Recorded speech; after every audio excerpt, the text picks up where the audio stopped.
Hello বন্ধুরা, তোমরা সবাই কেমন আছো? আশা করছি খুব খুব খুব ভালো আছো। আমিও খুব ভালো আছি। তো আমার চ্যানেলের ফার্স্ট ভিডিওতে তোমাদেরকে স্বাগতম। আর দেখো বন্ধুরা, আজকে আমি কি করতে চলে এসেছি। আজকে আমি চলে এসেছি মেশানো শাক রেসিপি নিয়ে। তো চলো শুরু করা যাক আজকের মেশানো শাক রেসিপি। তো তার জন্য দেখো বন্ধুরা, আমি ঝিরি করে কেটে নিয়েছি আলুগুলোকে, এবং আলুগুলো আমি কড়াইয়ে তেল গরম করে রেখেছিলাম পরিমাণ মতো সরিষার তেল দিয়ে। তার মধ্যে আমি আলুগুলোকে ছেড়ে দিয়েছি। তার মধ্যে দিয়ে দিয়েছি নুন আর হলুদ গুঁড়ো। আর এই যে দেখতে পাচ্ছ পেঁয়াজ আর রসুনগুলোকে আমরা ভেজে নিয়েছি, ওটাকেও আমরা কড়াইতে দিয়ে দিব। কিন্তু আমি ভুলবশত ওটাকে শ্যুট করতে ভুলে গেছিলাম, তার জন্য সরি।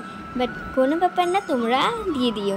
আর তারপর দেখো আমি ভালো করে কিন্তু আলুগুলোকে ভেজে নিয়েছি। এবার আমি তার মধ্যে দিয়ে দিয়েছি পরিমাণ মতো মেশানো শাক। মানে আমি যতটা কেটে রেখেছিলাম, মানে তোমরা যতটা কেটে রাখবা ততটাই দিয়ে দিও। তো আমি তারপরে ভালো করে নেড়ে নিচ্ছি মেশানো শাকগুলোকে।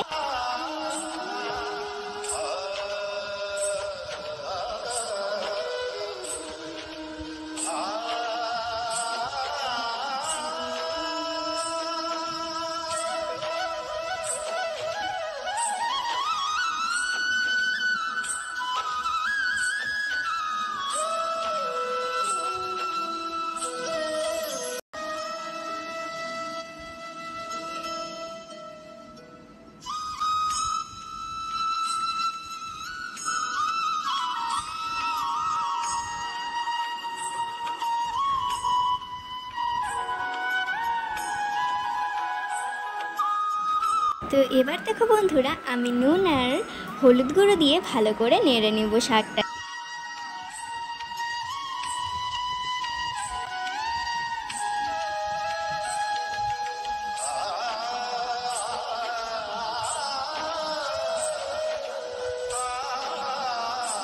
আর সঙ্গে কিন্তু 4-5টা মতো কাঁচা লঙ্কা, মানে মাঝখান থেকে কেটে রাখা কাঁচা লঙ্কাগুলো দিয়েও নেড়ে নিচ্ছি।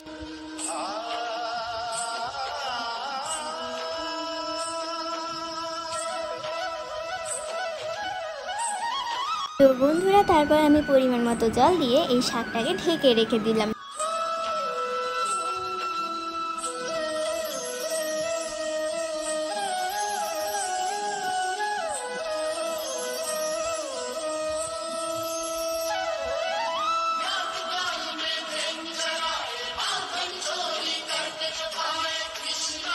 তো এইবারে দেখো বন্ধুরা, আমাদের শাকটা কিন্তু কমপ্লিট। আর আমরা কিন্তু প্লেটের মধ্যে শাকটাকে তুলে নিলাম সেই জন্য।